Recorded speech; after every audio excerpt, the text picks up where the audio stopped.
story you're about to hear is true. Only the names have been changed to protect the innocent. Fatima Cigarettes, best of all long cigarettes, brings you Dragnet.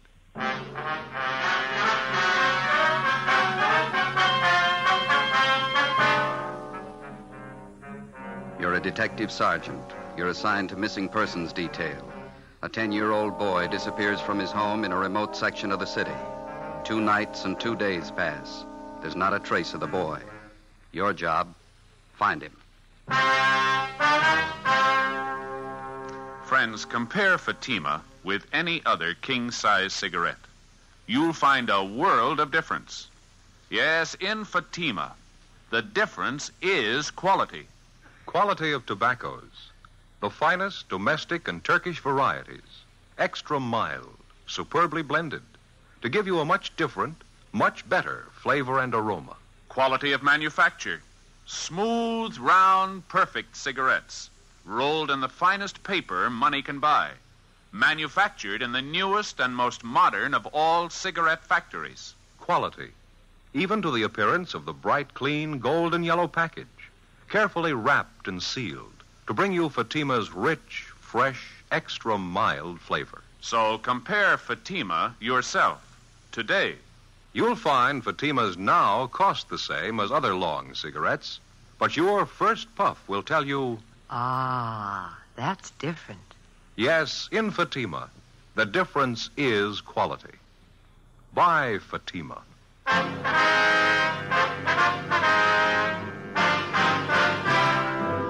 Dragnet, the documented drama of an actual crime. For the next 30 minutes, in cooperation with the Los Angeles Police Department, you will travel step by step on the side of the law through an actual case transcribed from official police files. From beginning to end, from crime to punishment, Dragnet is the story of your police force in action. It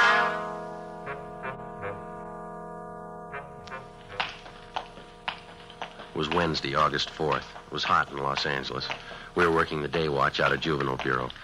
My partner's Ben Romero. The boss is Inspector Bowling. My name's Friday. We were on the way out from the office, and it was 2:25 p.m. when we got to Bowers Avenue, number 1218. Yes. Police officers, ma'am, we'd like to see Mr. Sherman. Oh, certainly, officers. Won't you come in? Thank you very much. I'm Mrs. Keller from next door. I saw you around here yesterday. Yes, ma'am. Came over this morning to look after poor Mr. Sherman. Yes, ma'am. Well, how's he feeling today? Not too well. Fixed him some nice chicken broth for lunch, and then I helped him in his wheelchair and took him out in the backyard out in the sun. Good hot sun. It's wonderful for his legs. He has arthritis, you know. Yes, so we understand. Wonder if we could talk to him, Miss Keller. Well, yes, I guess you have to. He's still out in the back sleeping in his chair last time I looked. Seems a shame to disturb him. Well, he called us at the office, said he wanted to see us as soon as we could make it out here. Was it about his grandson, Jimmy? They found him yet? No, ma'am. Searching party's combing the area. There's still no trace of the boy. Did any of the other officers who were out here covering the neighborhood talk to you, Miss Keller? Oh, yes. There was Mr. Lorman, Detective Lorman. Yes, ma'am. I told him everything I knew about Jimmy's disappearance.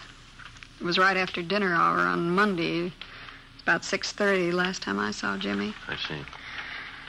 I came out the side door to empty the garbage, and I saw Jimmy hiking up the side of the hill there, just in back of the house, all by himself. A nice boy. As far as you know, Mrs. Keller, Jimmy is Mr. Sherman's only living relative. That's right. His only relative, his only grandchild. Mm-hmm. Jimmy's mother and father were killed in an auto wreck. That was 3 or 4 years ago. Sherman's had a terrible lot of tragedy. Jimmy and his grandfather, they're the only ones left. You can't think of any reason why the boy would want to leave his grandfather, can you? None at all. Mr. Sherman's a wonderful man. Jimmy loved him, I knew that. Mm-hmm. Mrs. Keller? Mrs. Keller? Oh, that's Mr. Sherman. He's awake. We can go through the house out the back here. All right, ma'am. This way. Thank you. Go ahead, ma'am. Yeah, okay.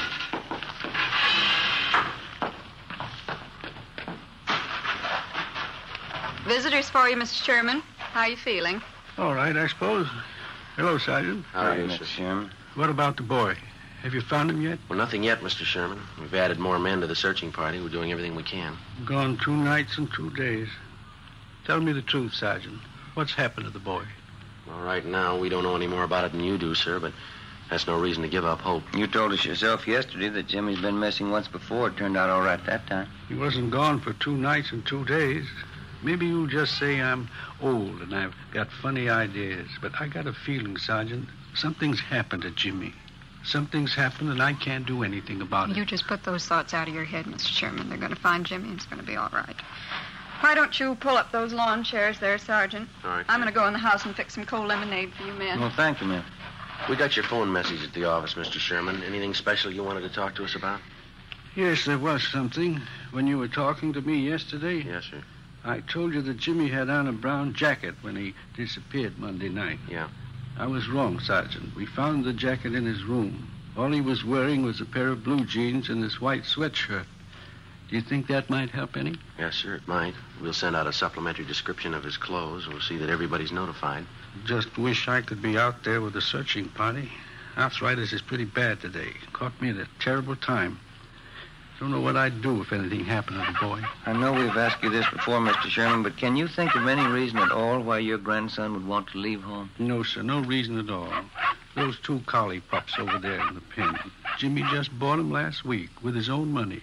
Saved up to get them. I see. The boy's crazy about dogs. That's why I say he just wouldn't pick up and leave everything. The boy and me got along fine. No reason for it, Sergeant. Something's happened to the boy. I just got a feeling. Officer, Yes, ma'am? a telephone call for either one of you. I'll get it, Ben. I'll be right back. Yeah, right.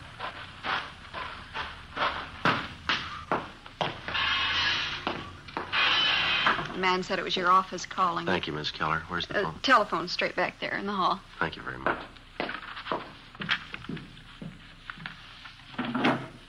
Friday talking. This is Bowling, Joe. Just heard from the search party up in the hills. Oh, did they find something? Yeah, in the Elysian Park area by the upper reservoir. Uh-huh. Found a pair of kids' trousers right by the edge of the water. What kind of trousers? Blue jeans, nothing in the pockets. They'll start dragging for a body as soon as they get the equipment.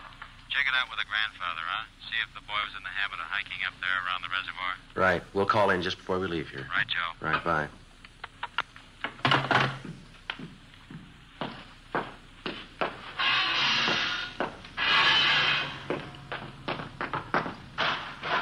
Well, there's your lemonade, Sergeant. Just poured it for you. Nice and cold. Thank you, ma'am. What was it, Sergeant? Something about the boy? Well, nothing definite, no, sir. Just a report on the search party. They're still up in the Elysian Park area. Oh, I see. Did your grandson Jimmy do much hiking in that neighborhood up there, Mr. Sherman? Yes, I think he did. Likes to hike up there around the reservoir. Why?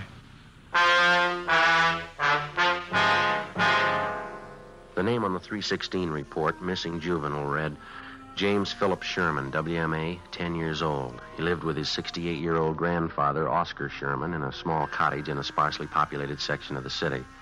Shortly after 6 p.m. on Monday, the boy went outside to play. When darkness fell and he failed to return home, his crippled grandfather went out to look for him. Half an hour later, the neighbors joined in the search. No sign of the boy. At 10 p.m., Juvenile Bureau was notified, and throughout the night, squads of men on foot and in cruiser cars canvassed the area. A local broadcast and an all-points bulletin was gotten out on the boy. Neither the grandfather or the neighbors could find any reason for his disappearance. After almost 48 hours of continuous searching, the only lead we had was the pair of trousers found on the edge of the upper reservoir in Elysian Park. They were shown to the grandfather, but he failed to give positive identification. Dragging operations at the reservoir began immediately. Meantime, Ben and I, together with Lorman and Lopez from Homicide, checked out every possible lead on the missing youngster. One of the tips came from a Frank Grady, an unemployed carpenter who lived 5 blocks from the Sherman home. I don't know how much this may be worth to you, Sergeant. I don't want to get anybody into trouble, but I figured this is a pretty important thing. Well, what is it you want to tell us, Mr. Grady? Well, as I say, I don't want to get anybody in any trouble, but have you checked over everybody in this neighborhood? I think we've talked to just about everybody in the area, don't you, Joe? Well, either us or the men from Homicide. Why do you ask, Grady? Well, there's a guy who lives down the street there, right down the corner from this house. Old guy by the name of Gilby. Well, what about him? As I say, I don't want to cause any trouble, but maybe you ought to double-check him. One thing, he's an ex-convict, I know that. Another thing, he hates everybody in the neighborhood. Hates the kids, too. Wouldn't be surprised if he was your man. Why do you say that, Grady? Does he have any special reason for disliking the Sherman boy? Old man Gilby wouldn't need a reason. A real queer one. Say, I got a couple cans of cold beer in the icebox, and I fix you fellas up. No, thank you very much. Just the same. What makes you think this Gilby had anything to do with the boy's disappearance, Mr. Grady? Well, number one, I saw old man Gilby out walking Monday night when the Sherman kid disappeared. Yeah? Saw him walking along the road up there. The same one that goes up by the reservoir. And I watched him. It was dark by the time he got back to his house. I'd check on him again if I were you. As far as you know, has Gilby ever been in trouble for bothering the kids in the neighborhood? Oh, Sergeant, he bothers everybody in the neighborhood. Real queer. Lives by himself, always complaining about something. Frankly, I think he's your man. I think he took that kid and he did something to him. Well, do you have anything at all to back up your opinion? You dig around. You'll find something on him. He's no good, and I'll bet on it. I've had a couple of run-ins with him myself. He just isn't any good, that's all. Well, all right, Grady. Thanks for the tip. We'll be sure and double-check on the man. You won't tell him where you got the tip, though, huh? Like I say, I've had run-ins with him before. It might cause trouble. No, he won't know where we got it. Thanks again. Okay, Sergeant. It's a pretty important thing. I didn't want to make anybody look bad, but the old man's just no good. Now, you understand that, don't you? Sure, Grady. We understand. As a matter of routine, we double-checked on Grady's neighbor, Mr. Harold Gilby. We found out that he had no jail record and that he had been at work on Monday from 3 to 11 p.m. He could have had no direct connection with the Sherman boy's disappearance, no more than Grady himself could have had. The so-called tip he'd offered us was like 100 other phony leads in 100 other cases. Spiteful, small-minded neighbors trying to use a tragic situation to work out their jealousies and prejudice on somebody that they didn't get along with in the neighborhood. The search continued. So did the hot weather. Friday, August 6th, no sign of the missing boy. The temperature climbed into the mid-90s. Dragging operations at the reservoir went on. Saturday, August 7th, more legwork, more hot weather. By noontime, Ben and I had run down the last lead we had on 10-year-old Jimmy Sherman. Went nowhere. 1 p.m., we headed back for the office to check with Inspector Bowling. These are the days when I wish I had a little swimming pool in my backyard. Sure be nice to go home to. Yeah, well, save your money. No, it doesn't cost so much. No, I read in a magazine where a fella built his own pool for $95.37. There can't be much of a pool, can it? Oh, yeah, it's good size. Of course, he did all his own labor.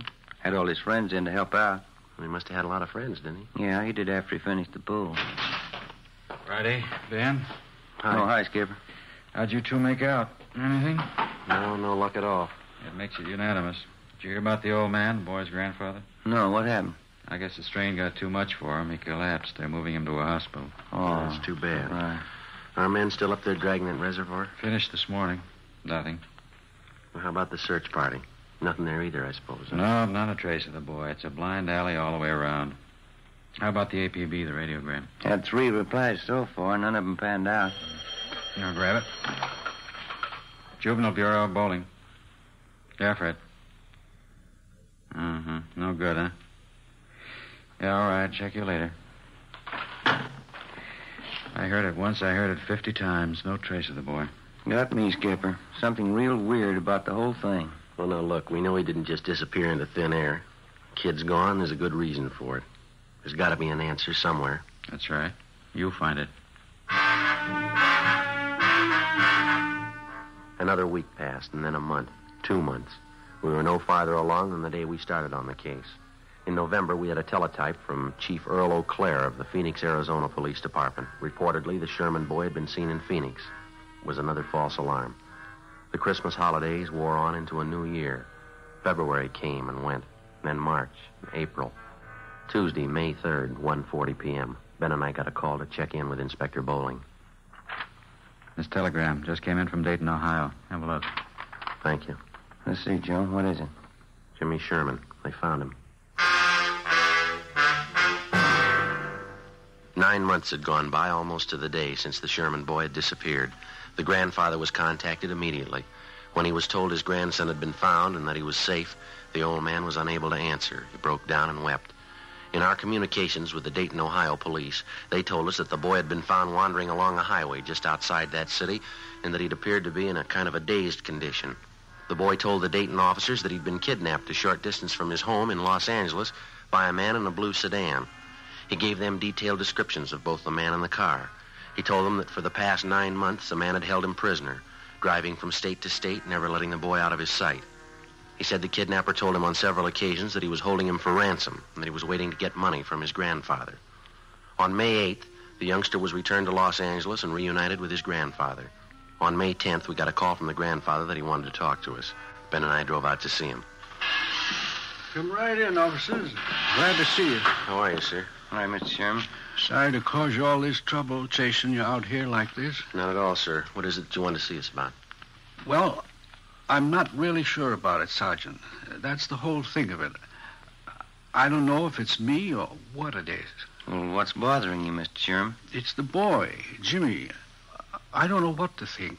Well, how do you mean, sir? He's all right, isn't he? We saw him as we drove up, playing out in the backyard, and the doctor checked him over, didn't he? No, it's not that. The boy's healthy enough. Nothing wrong with him. Well, then what is it, sir? Maybe it sounds a little weird to you, but I'm just not sure. You're not sure of what? That boy out there, Sergeant, I'm not sure he's really my grandson.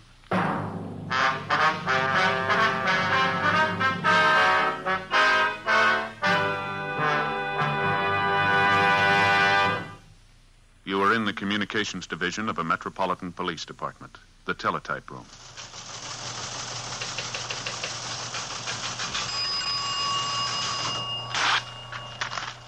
.43, LOS 52951, 12:03 p.m. APB, WMA 150, 5'6", dark hair, dark eyes, wearing gray suit, no hat. Suspect is wearing glasses. Heavy build, 22 years. Suspect is armed with blue steel revolver. Any information? Forward. You have just heard a teletype description of a suspect. This information will apply to many, but careful screening will eliminate all but one. You'll find the same is true when you examine king-size cigarettes. Careful screening will eliminate all but Fatima. Compare Fatima. Fatimas are the same length as any other king-size cigarette, 85 millimeters. Fatima has the same circumference, 1 1/64 inches around. And Fatima filters the smoke exactly the same long distance as other king-size cigarettes, but in Fatima the difference is quality. Fatima gives you extra mildness, a much different, much better flavor and aroma. You get all the advantages of extra length, plus Fatima quality, which no other king-size cigarette has. So compare Fatima yourself. Your first puff will tell you... Ah, that's different. Yes, in Fatima, the difference is quality. Best of all, long cigarettes.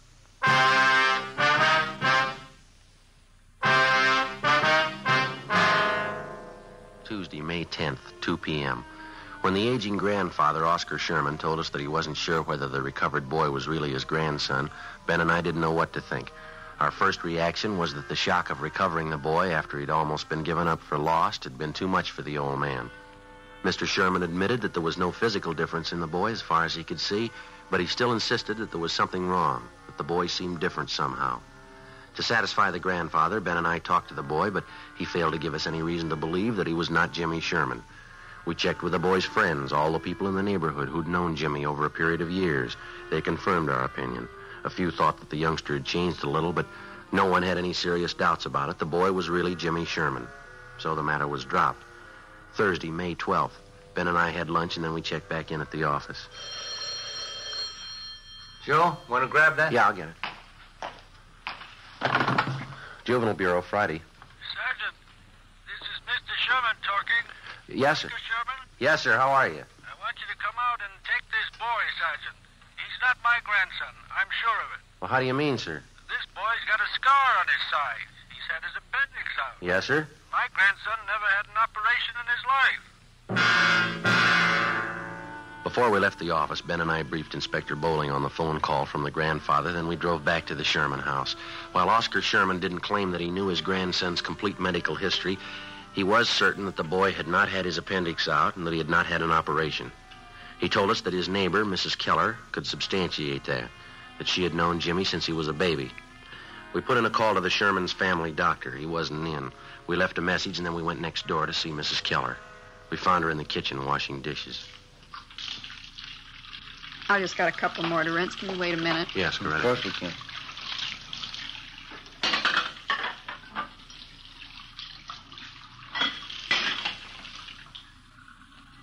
No, to tell you the truth, Sergeant, I just don't know what to think about Mr. Sherman. Maybe the whole thing was too much for him. His mind's going back on. Well, to your knowledge, Mrs. Keller, was the boy ever operated on? No, not as far as I know. But it's possible he did have an operation. I didn't hear about it. Sergeant, as far as I'm concerned, that boy's Jimmy Sherman. I don't know what his grandfather's up to with all that silly talk. Well, if it's not really the boy, we won't have too much trouble finding the truth. There's no question in my mind. Of course it's Jimmy. Why, when he was over here the other day, he talked about the party I gave for him one Halloween. He even remembered the children who were there. Mm-hmm. Are the other neighbors as sure about the boy as you are? Just about.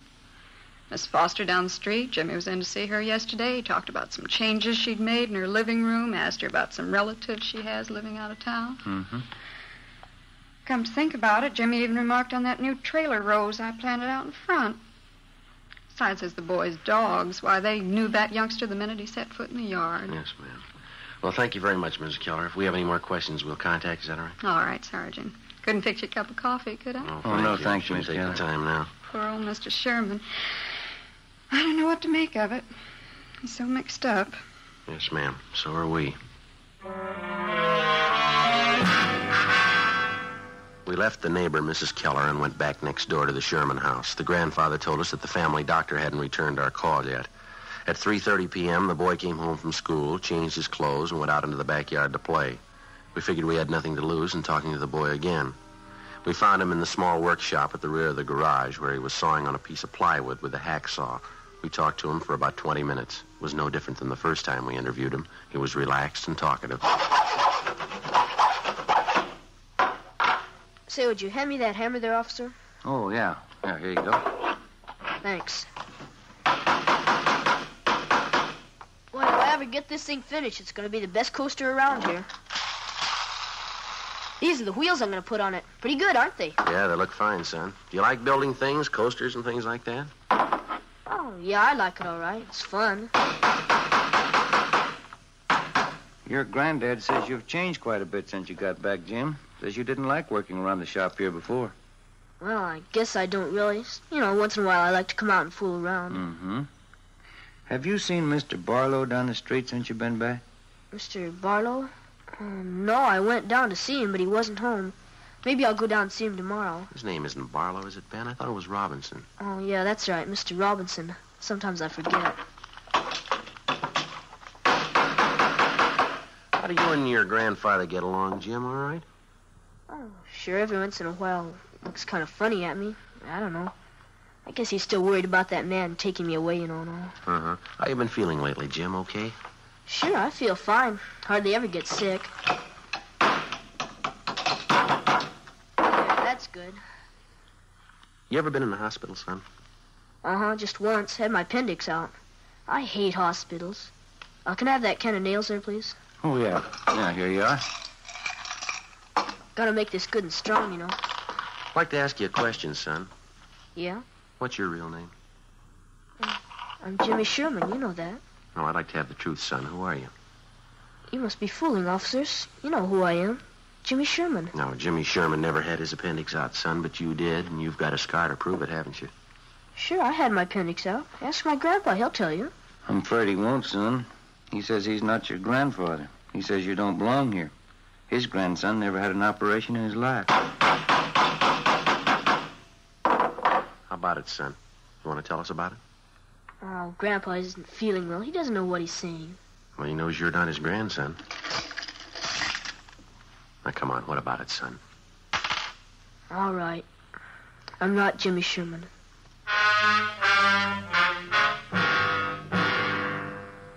He told us his real name was Donald Rush. He said he'd run away from his home in Springfield, Ohio, 2 weeks before. He said that he'd been picked up by the police on a highway just on the outskirts of Dayton, Ohio. On returning the boy to the station, the police officers saw that he fitted the description of the missing California boy perfectly. It was almost as if the two were identical twins. Under the impression that the youngster was suffering from shock or amnesia, the police officers told him all about his home and his friends in California. They gave Donald Rush all the information that they had on the missing Sherman boy, all the newspaper stories, pictures, the dozens of teletypes and circulars which had been sent across the country in an effort to locate the missing youngster. On his way out to California on the train, the Rush boy was given dozens of newspapers to read, which contained thousands of words concerning the disappearance of Jimmy Sherman. So, by the time he got to Los Angeles, Donald Rush knew everything he had to know about the boy he was impersonating. We questioned the Ohio youngster further. Besides an exceptionally high IQ, he admitted to having an almost photographic memory. We took him in the house to face the grandfather of the boy that he'd been impersonating, the boy who was still missing. Mr. Sherman. Yes, Sergeant. Sit down, won't you? The boy here has a confession for you. He wants to tell you himself. I think I know. I was right all along, wasn't I, Sergeant? I didn't mean anything by it, mister. I just thought it'd be fun to make out like I was somebody else for a while. You wouldn't know the difference, would you, Sergeant? No, sir. I'm afraid I wouldn't. That picture over there on the mantel and the boy here, they look exactly alike to me. There's only one thing I'd like to know, son. Yeah? Why'd you do it? Why'd you try and fool me? Oh, I don't know, mister. I ran away from home, and the cops picked me up near Dayton. They thought my name was Jimmy Sherman. They said I was a missing kid from California. Well, why didn't you straighten them out right then, son? I was kind of afraid, and if I told them what my real name was, they would have sent me back home. So I just let them think I was really Jimmy Sherman. And they seemed to be pretty sure I was. How long did you think you could keep it up, son, pretending you were somebody else? I don't know. Guess I never thought much about that. I got here, and everybody was nice to me. I just didn't think about anybody finding out. Honest, mister, I didn't mean to do anything wrong. I didn't mean to hurt anybody. And you never saw my grandson? You never saw Jimmy? No, sir. I just got on the train. They brought me out here. You don't know where he is? You don't know how he is? All right, try to take it easy, Mr. Sherman. Why would you do it, boy? You're a stranger. Why would you try to fool me about Jimmy? I'm sorry, mister. I didn't mean it. Honest, I didn't mean it. Thought I had him back. Thought I had him back. Come on, Ben. Let's go, son.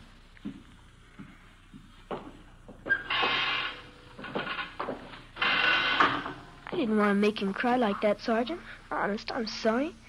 Couldn't you just let me stay here with him? No, I'm afraid not, son. I won't do anything wrong. Don't you think I could just stay here with him?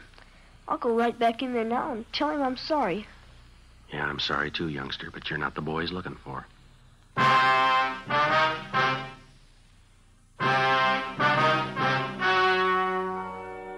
The story you have just heard was true.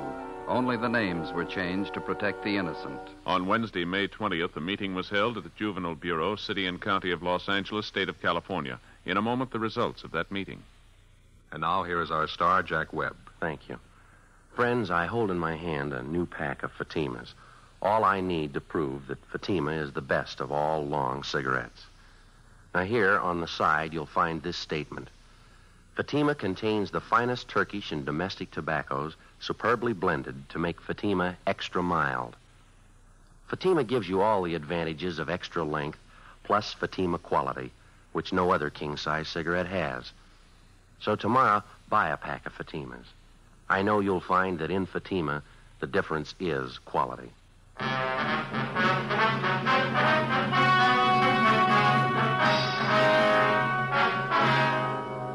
Donald Rush, who impersonated missing 10-year-old Jimmy Sherman, was returned to the custody of his parents at their home in Springfield, Ohio. 4 months later, the body of Jimmy Sherman was discovered buried on a farm on the outskirts of Riverside, California. The boy had been murdered. His killer, a farmer in the neighborhood, was subsequently apprehended and brought to trial. He was found guilty of murder in the first degree and was executed at the state penitentiary, San Quentin, California.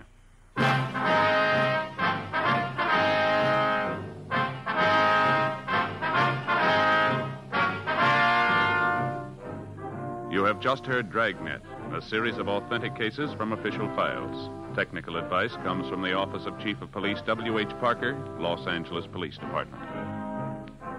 Fatima Cigarettes, best of all long cigarettes, is brought you Dragnet, portions transcribed from Los Angeles.